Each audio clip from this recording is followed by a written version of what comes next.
In 1952, a man walked into a meeting room at the Plaza Hotel in New York City, along with 6 other men who controlled America's largest tobacco companies.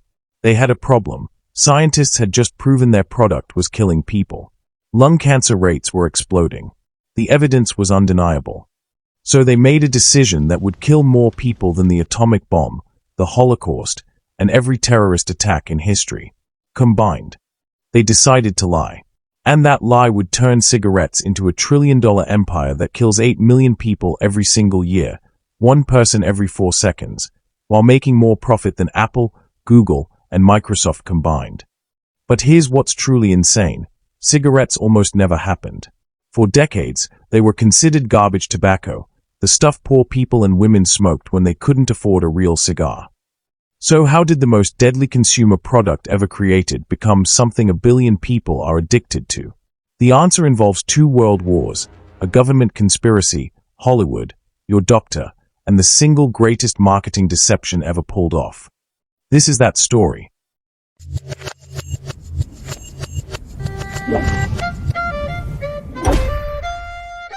Let's rewind to the 1880s. If you wanted tobacco, you weren't smoking cigarettes. You were chewing it or smoking cigars and pipes. Cigarettes. Those were for poor people and women, and I'm not being dramatic. That's literally what society thought. Here's why. Cigarettes had to be rolled by hand. One person could roll about 4 cigarettes per minute. That's 240 per hour if they never took a break. It was expensive, time-consuming, and honestly, kind of pathetic compared to a big, manly cigar. Then in 1881, a 20-year-old inventor named James Bonsack created something that would change everything, a cigarette rolling machine that could produce 120,000 cigarettes per day. That's 500 times faster than a human. But here's the problem, nobody wanted to buy them. Enter James Buchanan Duke, a tobacco tycoon who saw potential where others saw trash. In 1884, he made a deal with Bonsack, give me exclusive rights to your machine, and I'll figure out how to sell these things. Duke had one advantage, he could flood the market with cheap cigarettes. But he needed something else. Marketing. Duke pioneered tactics that seem obvious now but were revolutionary then. He put collectible cards in cigarette packs, basically the original Pokemon cards, featuring actresses, athletes, and pin-up girls. He plastered advertisements everywhere. He even hired beautiful women to hand out free cigarettes on street corners. By 1890, Duke controlled 90% of cigarette production in America. In 1904, he formed a monopoly called the American Tobacco Company, which the Supreme Court later broke up in 1911 for being too powerful. But by then, the damage was done. Cigarettes were here to stay. But Duke's empire was nothing compared to what came next. Because cigarettes were about to get the biggest marketing boost in history, and it came from the United States government itself. World War I, 1917. American soldiers are shipped overseas to fight in the trenches of Europe. And the US government has a problem. How do you keep morale up when men are living in mud, surrounded by death, with nothing but terror and boredom? The answer, cigarettes. General John J. Pershing, commander of American forces, sent a telegram that read, "Tobacco is as indispensable as the daily ration. We must have thousands of tons of it without delay." The government didn't just allow smoking, they encouraged it. They included cigarettes in soldier rations. The Red Cross and YMCA sent millions of cigarettes to the front lines. It became patriotic to send cigarettes to our boys overseas.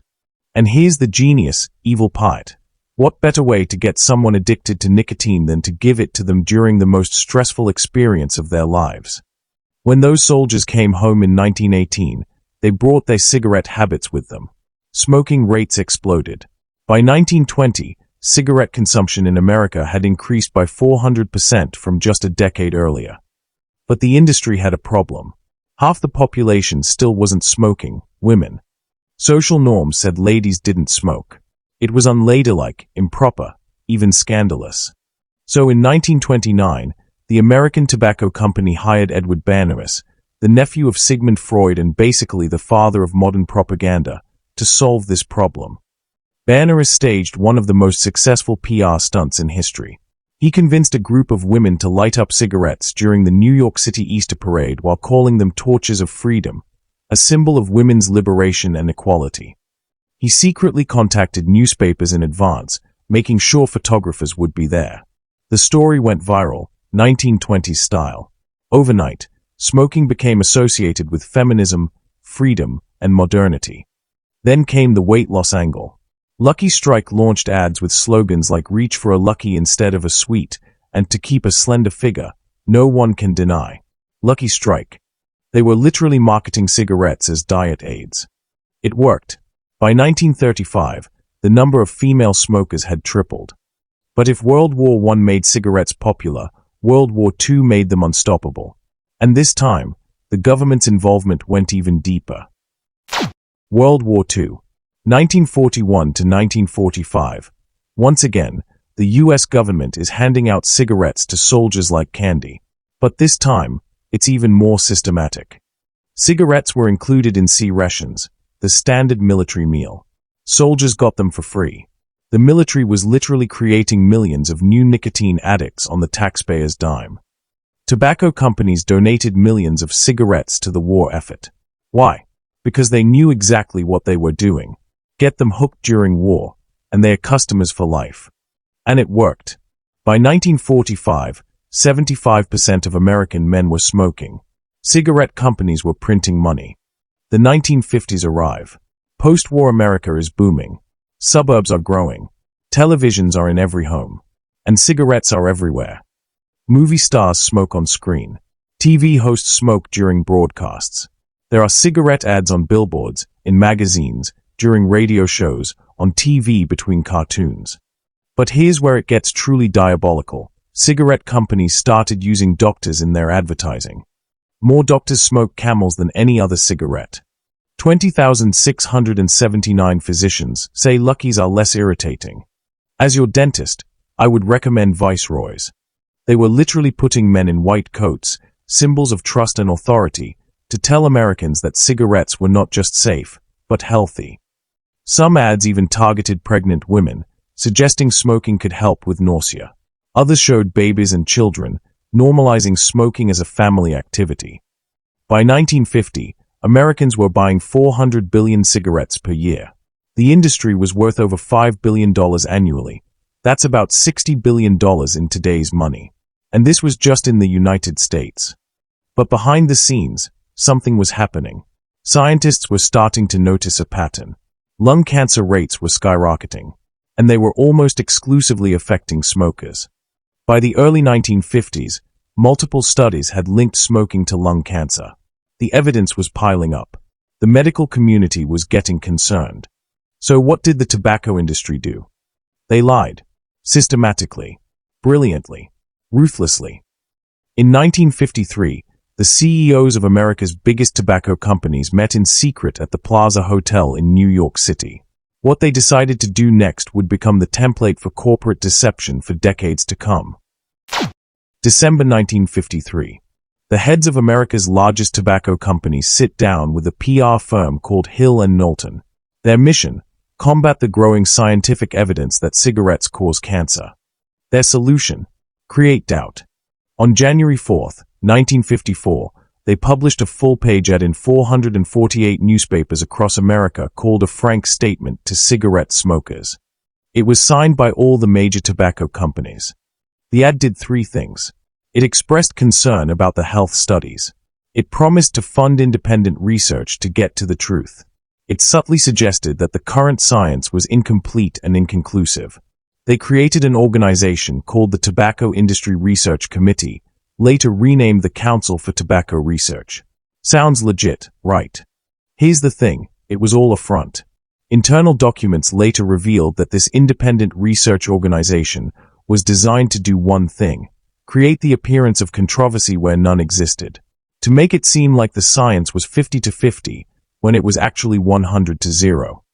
They funded studies that had nothing to do with smoking and cancer, research on genetics, stress, diet, anything to muddy the waters. When studies showed smoking was dangerous, they attacked the methodology. They found fringe scientists willing to say the evidence was inconclusive. And it worked. For decades. Throughout the 1960s, 70s, and 80s, tobacco companies continued to publicly claim that smoking's link to cancer was not proven even as their own internal research confirmed it was killing people. We know this because of internal documents that leaked decades later. Memos from the 1960s show tobacco executives knew cigarettes were addictive and deadly. One infamous memo from a Brown and Williamson executive in 1963 stated, "We are, then, in the business of selling nicotine, an addictive drug." But publicly, they denied everything. In 1994, 40 years after the Plaza Hotel meeting, the CEOs of 7 major tobacco companies testified before Congress. Under oath, all 7 stated they believed nicotine was not addictive. They were lying, and they knew it. But here's the darkest part. As regulations tightened in America and Europe, tobacco companies simply shifted their focus. They went global. They targeted developing countries in Asia, Africa, and Latin America, places with fewer regulations and millions of potential new customers. Today, 80% of the world's smokers live in low and middle-income countries. So after all this, the lies, the deaths, the deception, what happened? Did the tobacco industry finally face justice? In 1998, 46 U.S. states reached the Master Settlement Agreement with the 4 largest tobacco companies. The tobacco industry agreed to pay $206 billion over 25 years and accepted restrictions on marketing. That sounds like justice, right? Wrong. Here's what actually happened. Tobacco companies simply raised their prices. They passed the cost directly to their addicted customers. And they kept making billions. In 2023, the global tobacco industry was worth $850 billion. Philip Morris International alone made $31 billion in revenue. And they found new ways to hook the next generation. E-cigarettes, vaping, marketed as safer alternatives with flavors like mango, cotton candy, and bubble gum, clearly not targeting kids, right? In 2019, 27% of high school students reported vaping. The industry had successfully created a new generation of nicotine addicts. Meanwhile, in developing countries, cigarette consumption continues to rise. While smoking rates decline in wealthy nations, tobacco companies have successfully expanded in Africa and Asia. Every year, 8 million people die from tobacco-related causes. That's 1 person every 4 seconds. And yet, the industry remains wildly profitable. How? Because nicotine addiction is one of the most powerful biological hooks that exists. Once you're addicted, quitting is incredibly difficult. Only 7% of people who try to quit without help succeed. The tobacco industry spent a century perfecting the formula, engineer the most addictive delivery system possible, market it aggressively, hook them young, and deny everything when the bodies pile up. Today, cigarette packs carry graphic warning labels. Smoking is banned in most public places. The science is undeniable. And yet, 1.3 billion people worldwide still smoke. The cigarette industry became a billion-dollar empire, now close to a trillion-dollar empire, by doing something no other industry could do: sell a product that kills half of its long-term users and convince them it was their choice to buy it. It started with a machine. It grew through 2 world wars. It exploded through brilliant, evil marketing. And it survived by lying for decades while people died. The cigarette industry isn't a business success story. It's a case study in how powerful addiction, marketing, and deception can be when combined with a complete lack of moral responsibility. That's how cigarettes became a billion-dollar industry. If you found this video eye-opening, hit that like button and subscribe for more deep dives into business and history. And maybe, just maybe, if you smoke, consider that you're not a customer, you're the product.